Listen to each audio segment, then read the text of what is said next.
नमस्कार, आप सभी का स्वागत है हमारे न्यूज चैनल उज्जवल महाराष्ट्र में। आप देख रहे हैं उज्जवल महाराष्ट्र ब्रेकिंग न्यूज। आज की सबसे बड़ी खबर देखते रहिए उज्जवल महाराष्ट्र और शेयर, लाइक और सब्सक्राइब। उज्जवल महाराष्ट्र मध्ये आपलं स्वागत आहे। नवी दिवस नवी चर्चा आपण बघत असाल।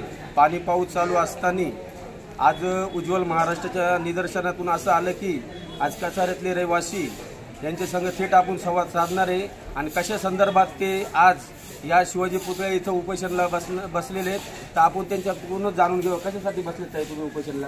माझ्या मुलीला दीड महिना झाला आहे, मी चौकशी केली नाही पोलिसांनी, तर आम्हाला उडीचे बातम्या घेऊन आम्हाला घरी पाठवली, त्याच्यामुळे आम्ही बसलो। ठीक, ताईंनी सांगितलं त्यांची मुलगी आज पोलीस डिपार्टमेंट असो कोणी असेल यांनी उडवडीचे उत्तर देऊन आज त्यांना खरोखर न्याय द्यावा, तसे त्यांचे वडील असतील त्यांच्या संग पण आपण चर्चा करणार आहे। तर काय बोलशाल दादा? माझी किती चर्चा आहे, कारण की यांच्या मागे तेवढं लागलेलं तुझं आलो मी असं बोलताना यांना एवढं बोललो का तुम्ही मला माझी पोरं आणून द्या। ते काय म्हणतात तुम्ही घरी जा, घरी जाताना म्हणे आम्ही बघू म्हणे आम्ही शोध काढतोय म्हणे। मग शोध काढताना आज एवढा दीड महिना देऊन गेला मी त्याच्यामध्ये एवढं मागं लागलं पण अजूनपर्यंत तुम्ही शोध काढलाच नाही। मुलाच्या आई आणि वडिलांनी सांगितलंय कुठंतरी पोलीस डिपार्टमेंट हे जे आहे हे यांना उडीचं उत्तर देऊन यांची दिशाभूल करतात।